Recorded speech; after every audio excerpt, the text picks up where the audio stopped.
प्रिय विद्यार्थियों, मैं संजय कुमार।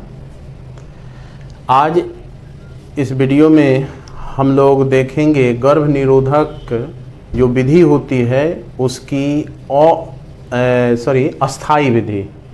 अस्थाई विधि हम लोग पिछले वीडियो में देख चुके हैं कि जिसमें अस्थाई विधि के बारे में जो 4-5 मेथड था उसके बारे में देख चुके हैं। इसमें देखना है अस्थाई विधि के बारे में। तो अस्थाई विधि क्या होता है कि यह क्रिया जो अस्थाई विधि है या शल्य क्रिया, इसको ऑपरेशन करके, और यह क्रिया उन लोगों के लिए होता है जो आगे गर्भावस्था नहीं चाहते हैं या आगे संतान नहीं चाहते हैं। तो जब कोई भी व्यक्ति, कोई भी दंपत्ति आगे गर्भावस्था नहीं चाहेगा तो वो कोई अस्थाई विधि या कोई अस्थाई माध्यम अपनाना चाहेगा, और इसी अस्थाई माध्यम के रूप में इसमें हम लोगों को जो है शल्य क्रिया के द्वारा ये जो होते हैं युग्मक परिवहन पर रोक लगा दिया जाता है। और यह युग्मक परिवहन आपको नर और मादा दोनों में ये क्रिया होती है, जिसमें ऑपरेशन करके और जो युग्मकों के परिवहन का जो नली होता है, शुक्रवाहक नली और अंडवाहिनी नली, उसी को काट दिया जाता है। तो पुरुष में जो होता है उसको पुरुष नसबंदी कहा जाता है, और स्त्री में जो होता है उसको स्त्री नसबंदी भी कहते हैं इसमें, यानी वैसेक्टोमी और ट्यूबेक्टोमी। तो यहाँ पर हम लोग देखेंगे कि यह क्रिया उन लोगों के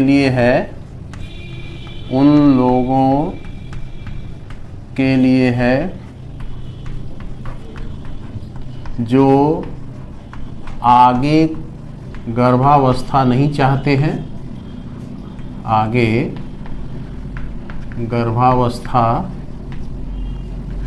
नहीं चाहते हैं,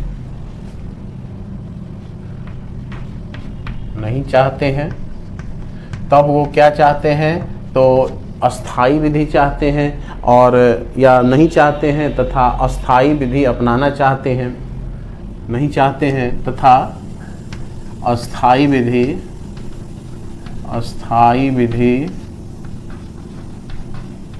अपनाना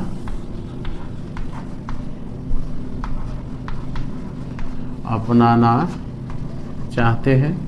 तो जब अस्थाई विधि अपनाना चाहेंगे तो ये क्या करेंगे कि शल्य क्रिया द्वारा ये अस्थाई विधि अपनाया जाता है। शल्य क्रिया के द्वारा, शल्य क्रिया का मतलब होता है सर्जिकल, यानी ऑपरेशन करके। शल्य क्रिया द्वारा युग्मक परिवहन, जो गैमीट ट्रांसफर होते हैं, युग्मक परिवहन पर रोक लगा दिया जाता है, रोक लगाया जाता है इसमें। तो ये युग्मक परिवहन पर ये क्या हो गया, रोक लग गया, और जिससे आपको ये गर्भाधान नहीं होता है। युग्मक परिवहन पर रोक लग गया और जिससे गर्भाधान नहीं होता।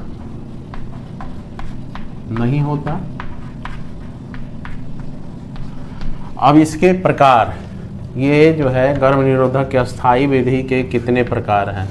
तो पहला प्रकार है जिसको कहते हैं वैसेक्टोमी, और दूसरा प्रकार है जिसको कहते हैं ट्यूबेक्टोमी। वैसेक्टोमी और ट्यूबेक्टोमी, दो प्रकार इसमें बनाया गया है। फर्स्ट हम लोग देखेंगे वैसेक्टोमी किसको कहते हैं। वैसेक्टोमी या इसको शुक्रवाहक उच्छेदन, जो शुक्रवाहक नली होती है उसी को काटा जाता है, तो शुक्रवाहक उच्छेदन भी इसको कहा जाता है। तो वैसेक्टोमी या शुक्रवाहक उच्छेदन में होता क्या है, वैसेक्टोमी में कि इसे पुरुष नसबंदी भी कहते हैं, और या पुरुष नसबंदी के नाम से भी जानते हैं इसको। और इसमें अब जैसे देखिए वैसेक्टोमी का जो ये डायग्राम दिया हुआ है एनसीईआरटी बुक में, इसमें क्या है दिया हुआ कि इसे क्या कहा जाता है, पुरुष नसबंदी, पुरुष नसबंदी भी कहते हैं। और क्या है इसमें, क्या किया गया है इसमें, तो स्क्रोटम में, इस क्रिया में स्क्रोटम या जो अंडकोश होते हैं उसमें चीरा लगा करके और शुक्रवाहक के नली को काट करके अलग अलग कर दिया जाता है, या उसको बांध देते हैं उसको, है ना। तो इस क्रिया में क्या हुआ है कि इस क्रिया में अंडकोश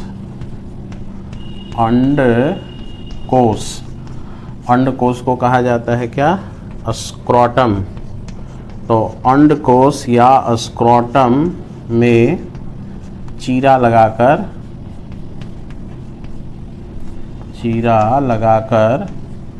जो शुक्रवाहक नली होती है उसको काट दिया जाता है। चीरा लगाकर शुक्रवाहक नली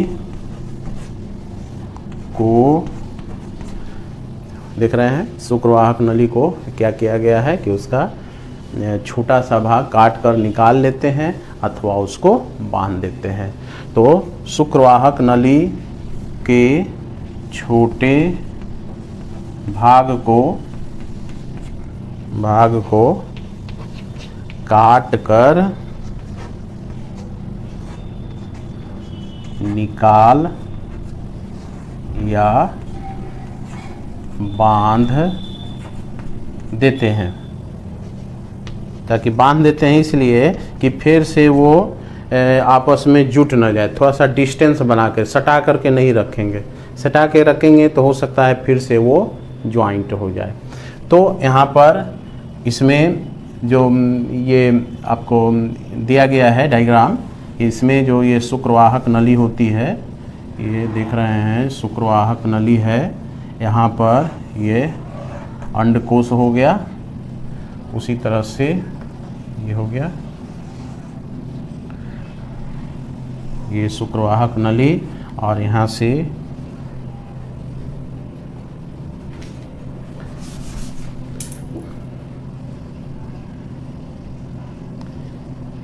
ये अंडकोश हो गया। ये यहाँ से आपको प्रोस्टेट ग्लैंड है, ये पेनिस में ये चला जाता है। तो यहाँ पर ये जो नली देख रहे हैं इसी को काट दिया जाता है, ऑपरेशन करके इसी नली को काट दिया गया और काट करके बांध दिया गया, इधर बांध दिया गया।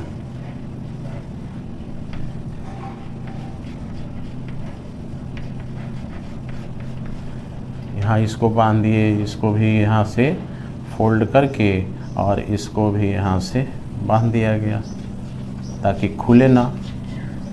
यहाँ से देखिए कैंची से इसको काट दिया गया, उसी तरह से इसको भी आपको ये बांध दिया गया।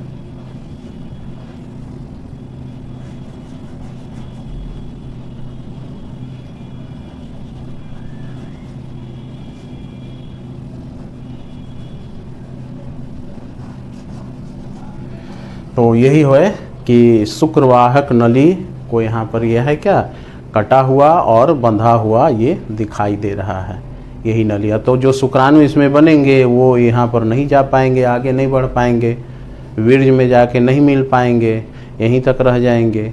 तो इस तरह से ये जो है गर्भाधान नहीं होगा। इसके बाद हम लोग देखते हैं दूसरा जो प्रकार है जिसको ये वैसेक्टोमी हो गया, यानी वास डिफरेंस को ये काट दिया गया। अब ट्यूबेक्टोमी देखेंगे जो फीमेल में होता है, ये पुरुष नसबंदी हो गया।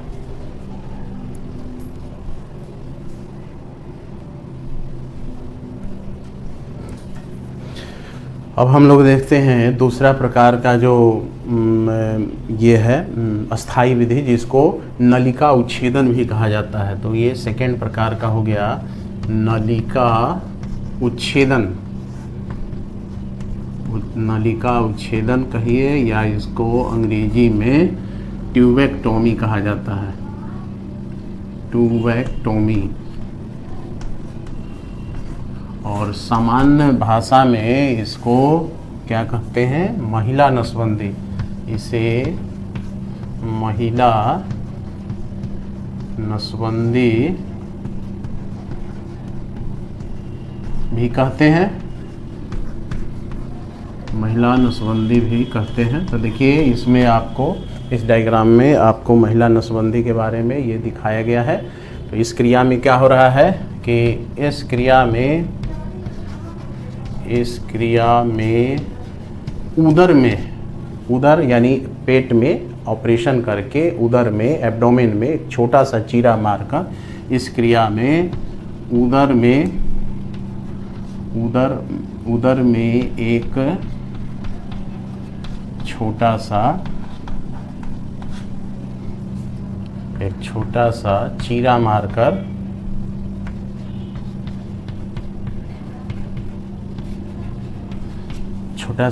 मार देते हैं, या योनि के द्वारा अंडवाहिनी नली का एक छोटा सा भाग काट देते हैं, चीरा मारकर या योनि मार्ग द्वारा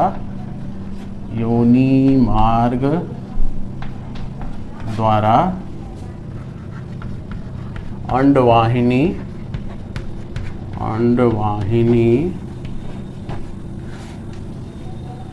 का छोटा सा भाग, अंडवाहिनी का छोटा सा भाग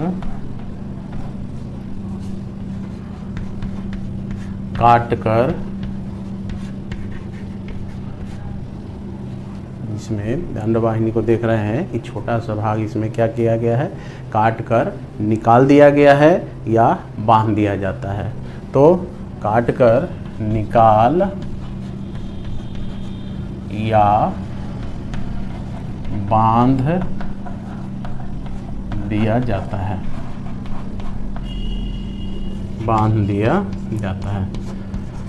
तो इसमें अंडवाहिनी को ही काट दिया गया है। अब इसमें आप देखिएगा कि जैसे कि ये हो गया अंडवाहिनी, ये अंडवाहिनी है, ये आपको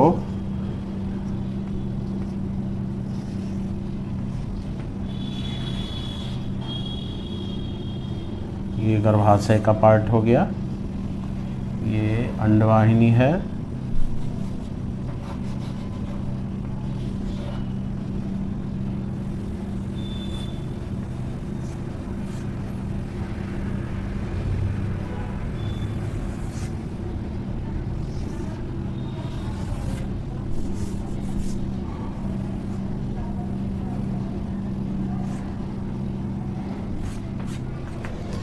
तो ये अंडवाहिनी है। अब इसको क्या किया जाएगा, यहीं से काट दिया जाएगा और काट करके बांध दिया जाएगा।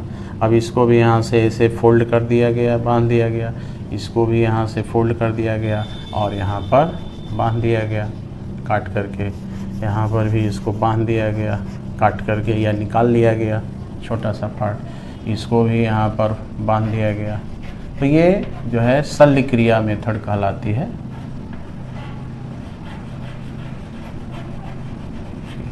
ठीक है ना, जो कि इस डायग्राम में दिख रहे हैं। ये उसका उम्ब हो गया यानी गर्भाशय हो गया और ये अंडवाहिनी हो गया। तो इस तरह से पुरुष और मादा दोनों में यह क्रिया नसबंदी के नाम से जानी जाती है, जो कि अस्थाई विधि है, सर्जिकल विधि है, जिसमें आगे जिसको संतान नहीं चाहिए वो इसका चुनाव कर सकता है। अब कहता है कि गर्भ निरोधक जो उपाय होते हैं जो अस्थाई विधि में हम लोग पढ़े हैं, तो उसके संभावित दुष्परिणाम क्या क्या होते हैं। ऐसे तो ये जो दवा होती है ये सब डॉक्टर के सलाह पर या चिकित्सक के सलाह पर ली जाती है और संतान में अंतराल चाहिए, तो इस सब का इस्तेमाल करना ज़रूरी है। फिर भी इसके लेने से क्या होता है कि दुष्प्रभाव उत्पन्न होता है। तो हम लोग देखेंगे अब कि गर्भ निरोधक जो उपाय हम लोग देखे हैं उससे होने वाले संभावित दुष्परिणाम। तो गर्भ निरोधक उपायों के इस्तेमाल से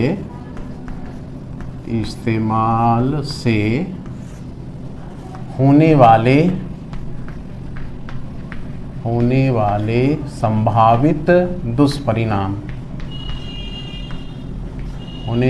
संभावित दुष्परिणाम,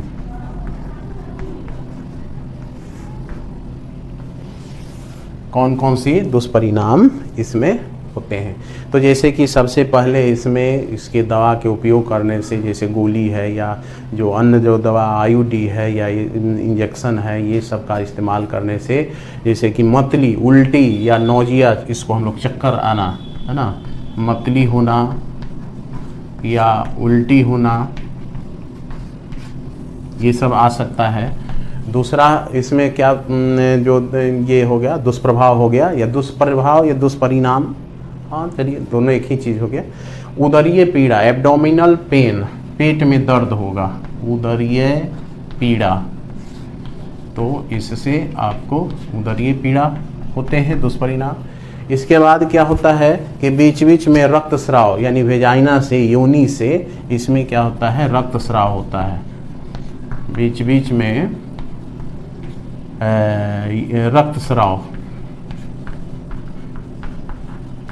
हार्मोनल डिसबैलेंस हो जाता है, हार्मोन में गड़बड़ी हो जाता है, क्योंकि इसमें हम लोग हार्मोन ही लेते हैं ऐसा।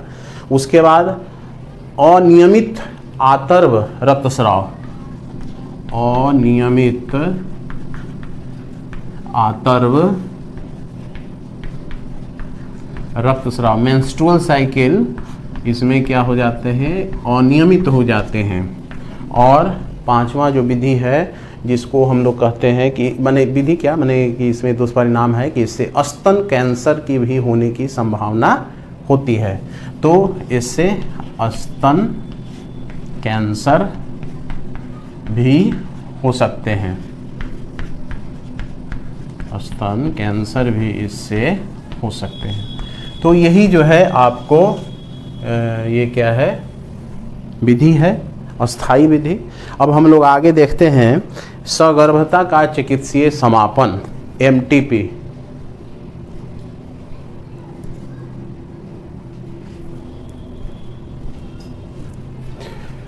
अब हम लोगों को देखना है एमटीपी के बारे में।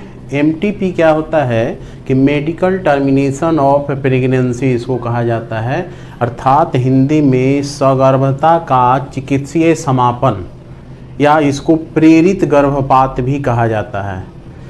कहने का अर्थ है कि वैसी गर्भावस्था, गर्भधारण जो गर्भावस्था पूर्ण होने के पहले जानबूझकर या स्वैच्छिक ढंग से उसका गर्भ का समापन करा दिया जाए, इसी को प्रेरित गर्भपात या एमटीपी कहते हैं। जैसे एबॉर्शन जिसको कहा जाता है, गर्भपात, तो समय से पूर्व जब गर्भ का समापन करा दिया जाए तो उसी को कहा जाता है सगर्भता का चिकित्सीय समापन।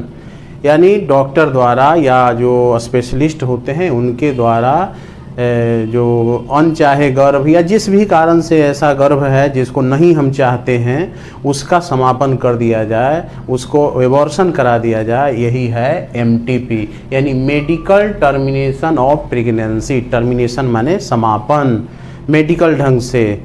तो यह जो विधि है यह आपको इंड्यूस्ड एबॉर्शन भी कहलाता है। इंड्यूस्ड एबॉर्शन का मतलब कि प्रेरित गर्भपात, जानबूझ करके गर्भावस्था पूर्ण होने के पहले जब उसका समापन कर दिया जाए। तो अब इसमें कहता है, देख रहे हैं कि गर्भावस्था पूर्ण होने के पहले जानबूझकर या स्वैच्छिक रूप से गर्भ के समापन को प्रेरित गर्भपात या एमटीपी कहते हैं। अब विश्व में एनटीपी की क्या स्वीकृति है या मान्यता है? तो विश्व में लगभग 4.5 से 5 करोड़ एमटीपी प्रति वर्ष होता है। 4.5 से 5 करोड़ एमटीपी प्रति वर्ष होता है, जिस चाहे जिस भी कारण से हो, जो पूरे गर्भावस्था का 1/5 भाग है। 1/5 भाग जो है वो MTP हो जाता है। जितना भी गर्भावस्था होता है उसका 1/5 भाग ये है आपको।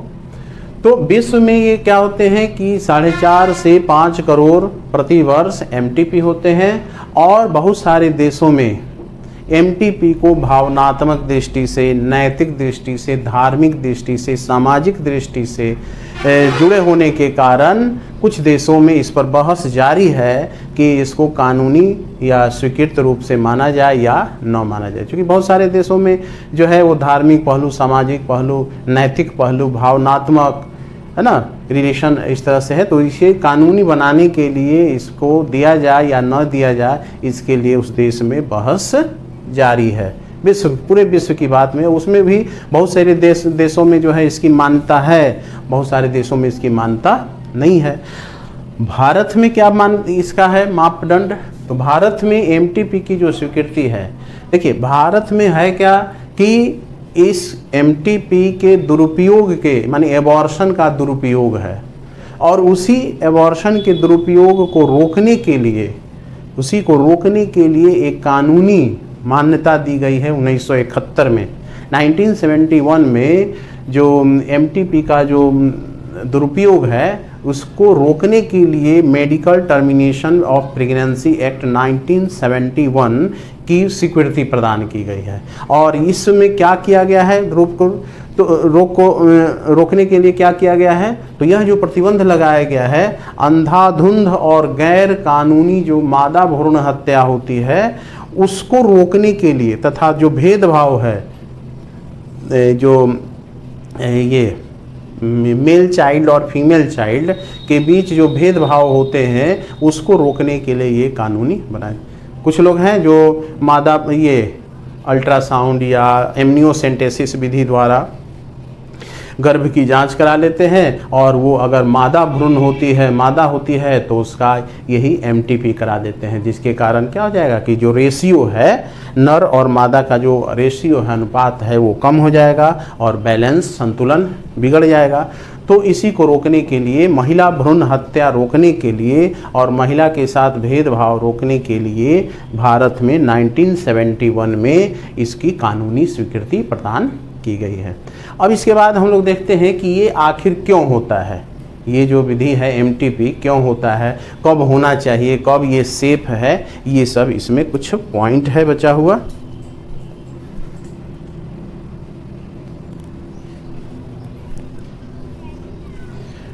अब हम लोग देखते हैं कि आखिर ये MTP क्यों कराया जाता है, किस कारण से प्रेरित गर्भपात या जानबूझकर स्वेच्छा से समय से पहले गर्भ का समापन कराया जाता है।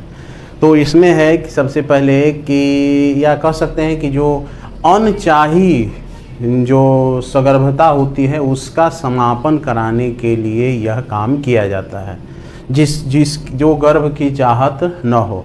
अब ये गर्भ कब, किन परिस्थितियों में ऐसा हो जाता है, गर्भधारण जो अनचाही गर्भ है वो किन परिस्थितियों में हो जाते हैं?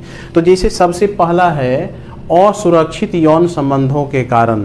असुरक्षित यौन संबंध यानी जो गर्भ निरोधक उपाय होते हैं उनका इस्तेमाल न करने से ऐसा होता है। दूसरा है कि गर्भ निरोधक उपाय का इस्तेमाल कर रहे हैं लेकिन वो कभी कभी असफल हो जाते हैं, फेल कर जाते हैं, जिसके कारण न चाहते हुए भी गर्भधारण हो जाता है। तो एक हो, दूसरा कारण ये हो गया। कभी कभी क्या होता है कि बलात्कार जैसी घटनाओं के कारण ऐसा हो सकता है कि अनचाहे गर्भ का से मुक्ति पाने के लिए ये भी एक उपाय हो सकता है कि बलात्कार के कारण कभी कभी गर्भधारण हो जाता है तो उसको टर्मिनेट किया जा सकता है। जो सबसे इम्पॉर्टेंट है इसमें कि मान लिया कि कभी कभी भ्रूण में ऐसी बीमारी होती है जो आनुवंशिक होती है, या कोई बीमारी ऐसी हो जाती है जो ठीक होने वाला नहीं है, जन्म के बाद या उस समय भी उसको ठीक नहीं किया जा सकता है। तब उन परिस्थितियों में जब माता के या अथवा भ्रूण के दोनों के लिए अगर घातक हो जाता है तब उन परिस्थितियों में ये कराने की सलाह दी जाती है। यानी भ्रूण को भी खतरा है और माता को भी खतरा है, कोई बीमारी हो गया है उसमें, तो उन केस में ये जो है ये कराया जाता है। तो हम लोग देख लिए कि एमटीपी क्यों कराया जाता है। तो अनचाही जो सगर्भता होता है उससे मुक्ति पाने के लिए, उसका समापन कराने के लिए, और वो सब इन कारणों से हो सकते हैं। अब है कि एमटीपी जो होते हैं उसका सुरक्षित अवधि कब होता है, ये समय कब है एमटीपी कराने का। तो पहली तिमाही का मतलब कि सगर्भता का जो 12 सप्ताह तक जो होता है, 3 महीने का जो समय होता है, पहली तिमाही कहलाता है। उसके पहले अगर ये करा दिया जाता है एमटीपी, तो वो माँ और बच्चे दोनों के लिए, आपको माँ के लिए खासकर वो हितकर होता है, सुरक्षित होता है। अगर 3 महीने से ज़्यादा समय के बाद अगर ये कराया जाता है तो माँ के लिए घातक हो सकता है ना, क्योंकि उसमें जो एबॉर्शन होगा वो घातक हो सकता है। तो ये 12 सप्ताह के पहले तक की जो अवधि होती है वो एमटीपी के लिए सुरक्षित माना गया। उसके बाद में थोड़ा सा परेशानी हो जाता है। अब देखिए कि एमटीपी का दुरुपयोग क्या है।